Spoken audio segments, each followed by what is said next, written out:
afternoon, good evening, good morning, everyone. My name is Crickett Rumley, and I am the director of the Film Festival Department at the New York Film Academy. I'm very excited to be here on behalf of the Tallgrass Film Festival, talking with Dan Mirvish, who is the director, producer, and editor of 18 and a Half, his new 1970s Watergate thriller slash dark comedy slash utter delight. Dan, hi, how are you? Hi, Cricket. Thanks for having me on, and welcome to everyone in Kansas watching 18 and a Half. If you've just watched it, thank you. Indeed. And I'm going to tell us a little bit about Dan. He is the director of the award-winning feature Bernard and Huey, written by Jules Feiffer, starring Jim Rash and David Koechner. I hope I said that right. Koechner. Yeah. Also the film Between Us, starring Julia Stiles and Taye Diggs. His films have played dozens of festivals in numerous countries, secured distribution deals, been released theatrically.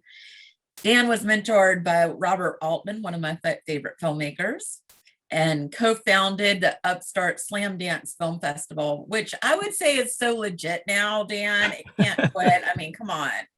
Upstart. Is a former speechwriter. I think you can see that in this piece for U.S. Senator Tom Harkin, has a master's degree from USC in film, is a member of the Directors Guild of America, and has guest lectured at more than 40 film schools and universities. So, all right, Dan, welcome. Thanks, Cricket. Thanks for having me. So I found 18 and a Half utterly delightful and mysterious and charming and scary in all the right ways, and wanted to talk about the genesis of this idea. I also should, full disclosure, tell you I'm a big fan of the film Dick and any and all conspiracy theories around Watergate. So what was your into this story? So for me, it kind of started with the November 16 presidential election. That happened to be the day after I wrapped shooting Bernard and Huey, my last film. Okay. And that film was written by Jules Feiffer, who was a cartoonist for 40 years, Pulitzer Prize winning cartoons for The Village Voice, and screenwriter and lots of other things. And so the next day I went out to see him. He lives in Shelter Island on the tip of Long Island. And so we were talking about, the Trump election, but, and inevitably the conversation went back to Nixon. There's actually, if you look behind me, there's a drawing of Nixon that Feiffer did for me, because he did a lot of cartoons about Nixon and Watergate when he was at the Village Voice. In fact, did a whole compilation of them. And so, just kind of contextualizing like, hey, we survived Nixon. We can, what could possibly go wrong in the next 4 years? And so what could possibly go wrong? Exactly. And then actually my buddy Terry Keefe was with me. He'd kind of driven me over on the ferry, and then we went back, and Terry owns he's an indie film guy, but he owns kind of inherited this motel called the Silver Sands from his grandparents, who had built it in the 50s and 60s. And Terry's been kind of running it for about the last 8 years. And it's been used as a location for a lot of fashion shoots and music videos and things like that. But he said, hey, we've never shot a feature here, and we're kind of closed in the winter. Do you want to shoot a feature, And he was with me, talking about Nixon and Watergate. And I was like looking at this amazing place. It looks like 1974, preserved in amber. And I was like, great, let's make a Watergate film here. And he's like, oh, I was kidding. But okay, sure. Yeah, let's do it. And that was that was the genesis of it. That just all came out from a drive out to Shelter Island. Yeah, exactly. Yeah, no, I mean, it's a classic indie film move, like find the location first and then figure out a story around it. But I mean, I had been, as you mentioned, I've got a bit of a political background. I worked in DC for a couple of years. I've written about Watergate before. I knew people. Thomas Eagleton, senator from Missouri, was my professor at Washington University in St. Louis. And he was, he had been McGovern's first running mate until he got kicked off the ticket in 1972. So I've sort of been around people that were associated with Watergate a little bit over the years. I met McGovern once. Harkin, who I did work for, was part of the 74 class of post-Watergate congressman, Congress folks elected that year. So it's definitely been, I'd always kind of been looking for some angle to do something with Watergate. And so this, the location and the timing of it just seemed perfect. So, and then, so I kind of came up with the original story beats and the idea, and then got my friend, Daniel Moya, who'd worked with me on the last film, who coincidentally, his aunt and uncle had owned that diner, the Front Street Diner, which is literally just down the street from the Silver Sands, like a mile away. And they knew Terry. So it was all these like weird coincidences. We're like, great, we got 2 locations. That's a movie, So that was it. That was kind of, and then Daniel and I, worked on the script and then, we worked together, collaborated on it for a couple of years until we really kind of, got it right. But the one kind of plausible thing that really kind of got us into the story was that there really were tapes of Nixon listening to himself, listening to tapes. Yes. And that was a real thing. And so that kind of allowed us to sort of have that plausible in for Connie's character, because all the characters are fictional, but there really are tapes of Nixon listening to himself. So in theory, this could have all happened. It could be 100% true, and it's really important that the audience recognizes that. Well, and also the 18 and a half minutes is a real thing. Oh yeah. No, that gap is real, and I've been to the Nixon Library, and you can listen to what the clicks and you can listen to 18 and a half minutes of silence, but it's somebody went back and forth and erased things. And that was a pivotal turning point in the whole Watergate case. Yeah, it's really fascinating the way that you and Daniel were able to take the facts and then also fictionalize around them. Mm-hmm. I have to say, towards the end, when we're actually listening to the tape finally, there's this list of things. There's creep, there's Helen Thomas mentioned, there's mysteries that I'm like, I have to go back and listen to them because they were funny, but I actually want to listen to them more carefully. Yeah, and if you do go back, you might want to try turning on the subtitles, the closed captions, because you can kind of hone in a little bit easier that way. But everything on the tape, that's the funny thing, is all the other characters are completely fictional, but everything on the tape is, and of course nobody knows what was really on the tape, but everything that we put on there is based on some reality. It's either based on other tapes that did come out and are available, or historically things came out like a year, 10 years, 5 years later. So all that litany of operations that they had, that's all true. Like all the stuff with Howard Hughes and the submarine, like that part is true. And the bribes that ITT, the money that ITT was giving Nixon, that's true. And ITT really did own Wonder Bread at the time. I mean, some of the more absurd sounding things are actually the truest things, which is part of the funny part of the whole thing. So, yeah. What about the part where it took 5 FBI agents to? Oh, that's true. Yeah, that's really. Yeah, that's true. That was hilarious to me. Yeah, exactly. Yeah, some of the weirdest and funniest things were 100% what happened. You can't make this stuff up. Well, of course you did. So what about it seems like a lot of the story hinges on a very simple quest to find a tape player. Mm-hmm. And yet, I mean, that's the underpinning goal. And yet, y'all construct all of these beautiful tangents and setups and mysteries on top of that goal. And can you talk about, I actually think this is incredibly sophisticated screenwriting. So how did you do this? How it's theatrical and yet goal driven, and talk about the process with your creating the story beats and then working with your screenwriter.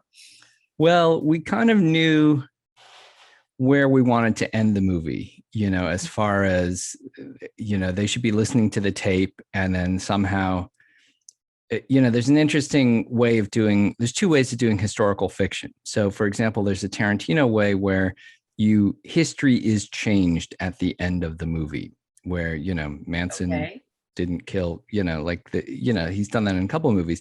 And that is one way of going with historical fiction. The way I wanted to go is where at the end of the movie, everything is back the way we know it is in real history. So in other words, the tape can't exist by the end of the spoiler alert, but hopefully if you've made it this far, you know that. And so everything is kind of back to, what we know in real life. And this is kind of two different ways of approaching historical fiction. So this is, I guess, speculative historical fiction. I don't know. I'm not a student in that sort of thing. But that was kind of our approach, was like, okay, at the end of the day, the tape has to be gone.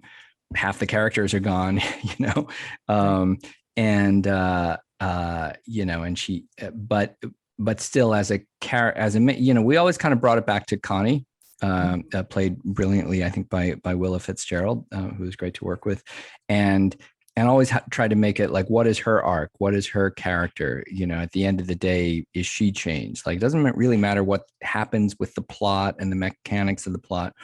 But, at the end of the day, are we, the audience, relating to her as a character? And so that was kind of the underlying thing. And so everything is essentially from her point of view. Every scene, she had to be at least somewhat looking at it, even if she wasn't actually there. So, and as long as we kind of stayed focused on that, and kind of kept the plot moving, as you probably know, there's this great phrase that Hitchcock came up with, the MacGuffin, and so the tape and the tape player, that is a MacGuffin, at the end of the day, does it matter or doesn't it matter? But we did feel like we wanted the audience, we did want to pay it off and have the audience have a chance to at least listen to a big chunk of it too. So. Oh, yes. I think that was very exciting to listen to what was on the tape, but also the way that you handled it. We're jumping to the end of the story, so we'll come back to earlier parts later. But I really was incredibly interested in hearing what was on the tape, but also the way the tape is on, and there's another story that is going on around it. Things like making coffee. Okay.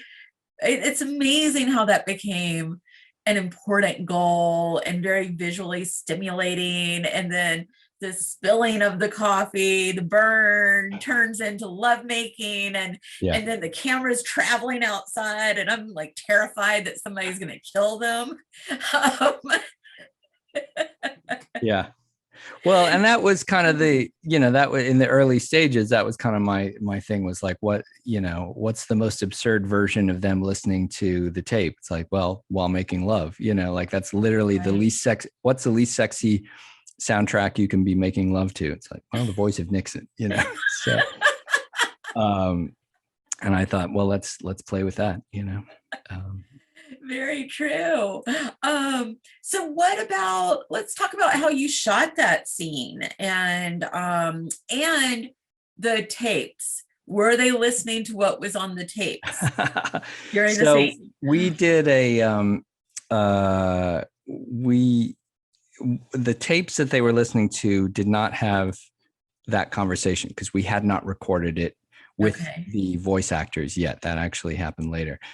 Strangely enough, there accidentally was something on those tapes, which was a Spanish language lesson from the 60s that was left on one of these tapes. And at one point the volume was turned up and the actors could hear that. And it was like, wait, what? Cut. That was strange once, but no. So what we did was Daniel and our script supervisor, Tamara Hansen, the three of us, like one afternoon, we recorded the voices that were on the tape, kind of in the cadence and the timing that we thought the eventual voice actors would do. And then Daniel actually, because he was a writer and producer on the film, he hid behind the television It's kind of funny, the television has a blanket on it. He was hiding behind it with a recording of our version of the tape in his ear. And there were, about every minute or two, there were certain key cues that we would give Willa and John Magara, the actors, Paul and Connie, and he would like yell out Liddy or hotel or something like that. And those little cues would sort of trigger their reactions at those certain points. So it was a very kind of interesting choreographed thing. And meanwhile, Elle Schneider, who's our cinematographer, who's going to be in Tallgrass for our live screening, she was outside the house with the camera and the whole camera crew. And it was, and I was hidden in another corner. It was one of the few scenes in this movie or really any movie that I'd worked on where every single person on the crew was doing something, was pushing something, moving something, adjusting something, a light, a thing, that we had an intern under the table who had to move something at one point. So, or a production assistant. So it was a team effort, and it took a long time to get that to work. It took like 11 takes or something. But when we got it, and it was just a tribute to the great actors that we had that could, pretend that they were listening to it. And then, as I say, we recorded the voice actors. Well, okay. So did you, when you as a director were planning that shot, how did you plan it? I mean, what is the process of planning something so elaborate? Well, it's funny, in the original script, I think I put in the phrase, like a ridiculously long and elaborate 18.5-minute oneer. So, which for those in the filmmaking world know that you do it in a one shot. It's called a oneer. But we kind of set up a specific rule, which was that if the tape was playing, it would be an uninterrupted take of what the actors are doing. And then as soon as someone knocks at the door, which happens a couple of times, then the rules would change. She would turn off the tape, and then we could go into sort of more standard editing and coverage. And that kind of gave us a roadmap for kind of how to shoot it. Now with the fight scene, we actually tried to do it, and it doesn't exactly work in the fight scene, but we came close. But we figured there's enough other stuff going on there. No one will pay that much attention to it. But at least aesthetically and kind of structurally and planning the days, that it would take to do that, that gave us a way to kind of organize it. It's very elaborate and delightful just to see all of those layers on top of each other. So let's talk about the voice recording. You've got Bruce Campbell as Nixon. Yep. You have John Cryer. You have Ted Raimi. Cryer as Haldeman and Raimi as Al Haig. Were they all together when you recorded it? So just to kind of give you a context, we started shooting in March 3rd of 2020, who knew that would be such a great time to shoot a movie? That's a great day to start a shoot. Yeah. And so we got 2 weeks of it in the can, which wound up being 11 days. And that was about 80% of the movie. And we had 4 days left to go. And that's when we had to shut down for COVID. And turned out we didn't realize this at the time, but we were one of the last, if not the last movie still shooting in North America, at that time. So, that was a real blow to everyone to have to kind of stop and everyone had to go back. Well, I say that, but I went back. I was about the only one from LA. So I flew back to LA and, was stuck here. But a third of our crew wound up staying at the Silver Sands for about 2 months. And one of them, our cinematographer, actually stayed there for 6 months. And then 6 months later, we went back. So September 2020, we went back and everyone was available. Everyone on the cast, everyone on the crew and the Silver Sands was available. And we shot those last 4 days. So getting back to the question about the voice actors, is originally the plan was always to do them in post-production, right? We were like, okay, we'll do it in post. But we were like, well, during that kind of summer of 2020, all the actors were sitting at their homes. A lot of them had, microphones or podcast setups or different things like that. And there really wasn't much going on for any of them. So we're like, you know what, why don't we do it on Zoom, kind of like this? And honestly, it was easier and cheaper that way than having to fly them into one studio, which is what the plan would have been before. And then we used the Zoom as kind of a reference track, but then also had them record a little bit cleaner tracks on QuickTime files. But it was pretty much doing a Zoom. So we did them, we did Bruce and John on one day, and Bruce and Ted Raimi on another day, and knocked them each out in about 2 hours each. They're all three of them are pros, and Bruce and Ted have known each other since they were kids. They were doing Evil Dead movies with, because Ted's brother is Sam Raimi. Yeah. So they've been good pals, and they've even done Nixon stuff before where Ted played Nixon. They have an album that came out this year where they have a whole Nixon sketch on there, which is pretty funny. So those guys really know this world pretty well. And John's someone that I've known for a long time, but hadn't really worked with before. So it was great, and they were all like real politically astute, and Bruce had been a big, he was a teenager during the Watergate, Senate hearings, and he said he just, was obsessed with them as a kid. So he had recently played Reagan in an episode of Fargo. So I think this idea of playing presidents was kind of fun for him. And and what I liked about all three of them, and hopefully this comes across, is that they're not doing perfect impersonations of the character. Like this, I didn't want Bruce to just sound like Nixon. Otherwise we could have gotten Rich Little, or someone. Sure. I wanted someone who had their own character and their own kind of sense of irony and humor and gravitas to bring to the role. So that was that. Yeah. You had said earlier that it was helpful to watch the piece with closed captions. And I did watch it that way. Oh, you did? And, okay. Yes, I took your advice. And it was fascinating to connect what was being said to, the things that Nixon kept saying, like, I don't know about that. I don't know about that. Remember, I don't know about that. Yeah. And that was really fun to know, to be very clear on who was saying what as I was watching the story. Yeah. And I have a question for you about audience response. Have you found that people who need to have context to really enjoy the film? Like, I would assume that most baby boomers and a lot of Generation Xers would come to this film with a somewhat of working knowledge of this situation. What happens when you show this to millennials and Gen Zers? Well, so first of all, part of the reason I chose Daniel Moya as my writing partner is because he was only 25 when we started. I think he's about 85 now because he lost so much hair on this project. But because I wanted to answer that question while we were writing it. And so, because he didn't know anything about Watergate, or not much, Okay. And I think because of that, and of course he had friends that were his contemporaries that would watch cuts of it as we went along. So they were kind of these good sounding boards along the way.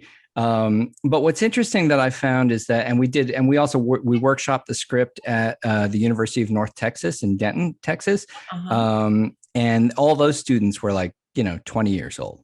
And so that was interesting to see sort of what they brought to it. And what I found from that experience was that a lot of these kids, because Watergate is so long ago, they've actually studied Watergate in their history books, as opposed to like people that are maybe 30, 40 years old. It didn't quite make it in our history books, or 50 or what, it's because it was too recent history. And so you get this kind of interesting thing where like in some ways the 20-year-olds kind of get it more, but we always try, but I think the other thing too is we've shown it to a few, the film is going to be playing in some international festivals. The next screening after this is at the Sao Paulo International Film Festival in Brazil, and it's screening in Spain and screening in Canada. And I've talked to some of those, festival programmers and asked them the same question, because they may not have the same fluency in Watergate. And they're like, oh yeah, it doesn't matter. There's enough information in there, right, that we kind of spoon feed, hopefully not too much, but enough that even if you don't understand Watergate, you're still going to understand the relationships and the characters, and you just kind of focus a little bit more on that, rather than the minutia of, Judge Sirica and, the subpoenas and the things like that. And so I think, so that's been the goal, but I've only actually seen it with one audience so far. I mean, we just world premiered it at the Woodstock Film Festival in Woodstock, New York, and we had one live screening there, and they seemed to like it. So, and they were kind of a range of ages. But that was always the fun challenge in writing it, was how much pre-existing knowledge do people have and how much don't they have?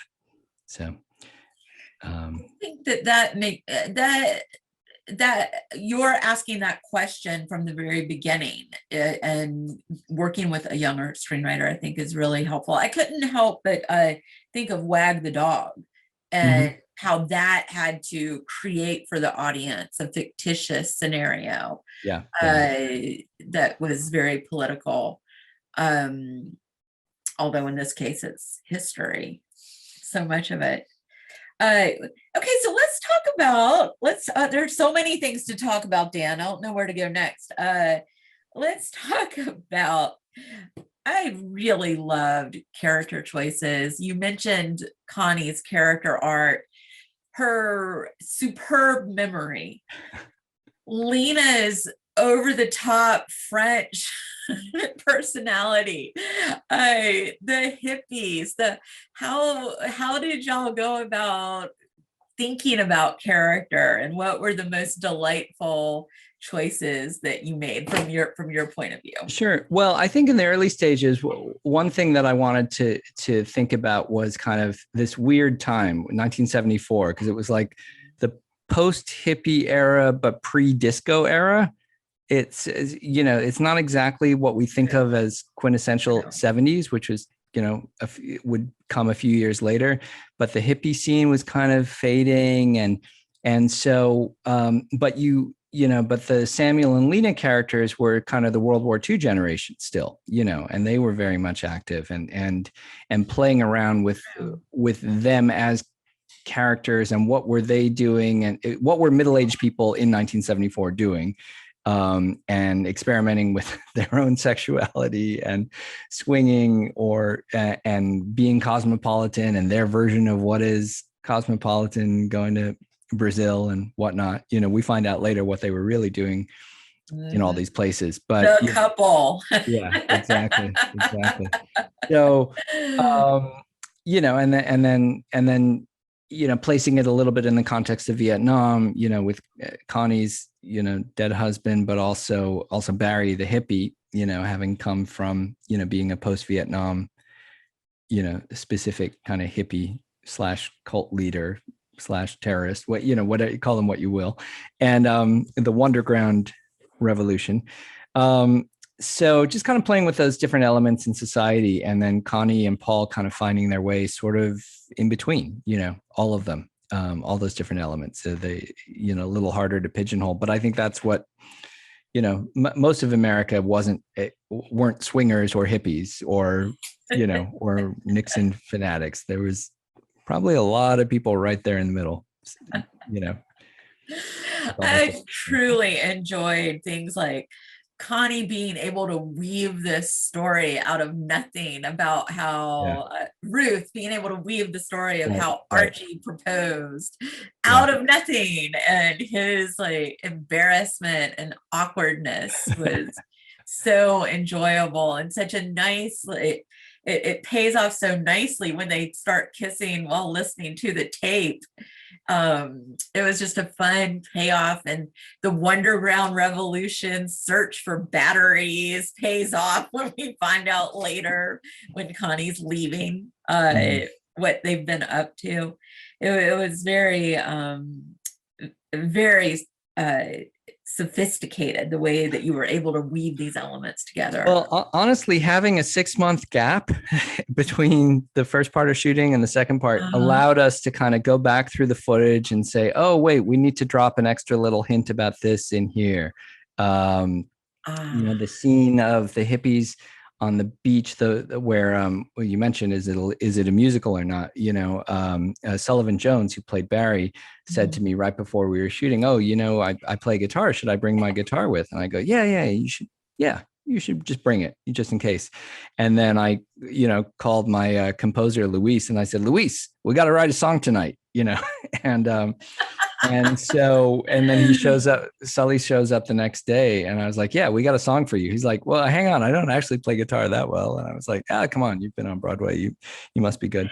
So, so we would throw these things in. And if we hadn't had those 6 months of the pandemic, we probably never would have thought of that, that kind of thing. So adding that allowed us to add scenes and kind of refine things and add a lot more music, because during that 6-month gap, Luis and I did we worked on the music a lot, because we had enough footage to kind of focus on. And even in the screenwriting phase, we wrote Brasilia Bella and some of the other bossa nova themes. And I wrote the lyrics to it, and Luis did the music. Sweet. And then during that 6-month gap, we had a Brazilian singer named Caro Pieroto, who lives in LA, record some of those songs. And then later she actually was in Brazil and recorded some in a studio in Brazil. So we really kind of dove into the music full on, and it's all original music, thanks to Luis and Caro and the team he got. We had musicians in Mexico City, and I think we wouldn't have been able to do that if it hadn't been the pandemic, because we had so much time we're like, all right, we got time, let's write another song, let's do more music, let's get a flute player in Mexico to play flute. So it was fun, but it built that world. I mean, it created the bossa nova, and the hippies are listening to Tropicalia, which is kind of Brazilian style, psychedelic music, and then if you made it to the end of the end credits, you hear the Wonder Bread song, which is literally telling the story of the movie. If you yes. If this was a Broadway musical, which is something we have thought about doing, that would be like the overture, almost. So anyway. My gosh, please, Broadway musical, please. I will be in that first audience. But it's so funny that you're talking about how pandemic and that extra 6 months had a positive impact, because it reminds me of Spielberg's experience with Jaws, and how they had to just sit and wait because there were so many boats, there were so many on the ocean, they couldn't shoot except very small amounts of time, and they would just sit there and rethink the script. And that's where the epic monologue came from about the scars. And by the way, I do want to say that when Connie got on a ferry, I was like, oh Lord, this is just like at the beginning of Jaws. They're on that ferry, and then she's going out to Long Island, and there were so many Jaws moments I was thinking about during the making of while watching the film. Well, we are coming towards the end of our time, which is too bad and very delightful. Let me ask you just a couple more questions. Sure. Yeah, shoot. I don't think I'll be quick on these. Can you tell me a little bit about how you toggled between comedy and the suspense and thriller? Because you've got Richard Kind with his stories that are ridiculous, that are lovely, and I mean Lena and her rant and her singing into the baguette, and then at some point in that scene, I took a note that Ruth asked Samuel, what did you do in the war? And he said, we won. And that's when I got scared. But so you're really doing this back and forth, this dance Yeah. between the genres. Can you talk about how you worked on that? Well, it was something that I've always been intrigued by with films that play with comedy and drama in those different ways, and it is something I've done a little bit with some other films. And I think the key thing was that we just in working with the actors, and I think this helped. We had the first week that we were together, we had just Willa and John Magaro, so Connie and Paul. And basically we told them, play it straight, because you're kind of the entree into this world for the audience.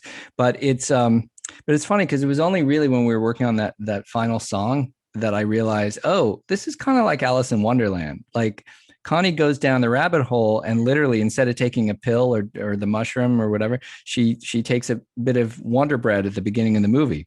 And it's like, and that really is. And then you see her in that upside down, we called it the looking glass, and it really is kind of her world or it got a little bit, maybe a little bit tonally more like Rocky Horror at some point than Alice. But that was kind of how we looked at it, was like, okay, she is down the rabbit hole, in this world, and she'll either make it out or not.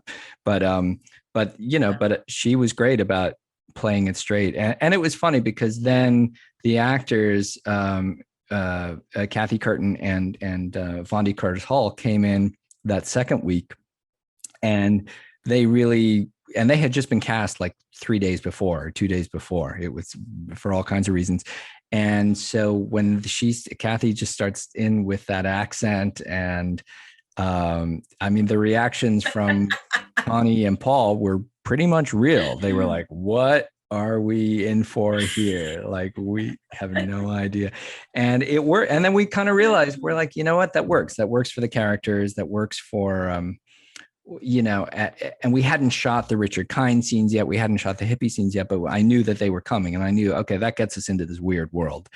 And so, yeah, so I don't know, but hopefully it works. I don't know. We'll see. Yeah.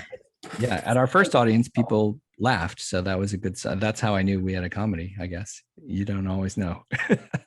Well, I can't wait for you to get to see this with a live audience in a movie theater and experience it, because I certainly know if you had been here last night when I was watching it, you would have heard a lot of gasp and laughter and what the hell is going on here.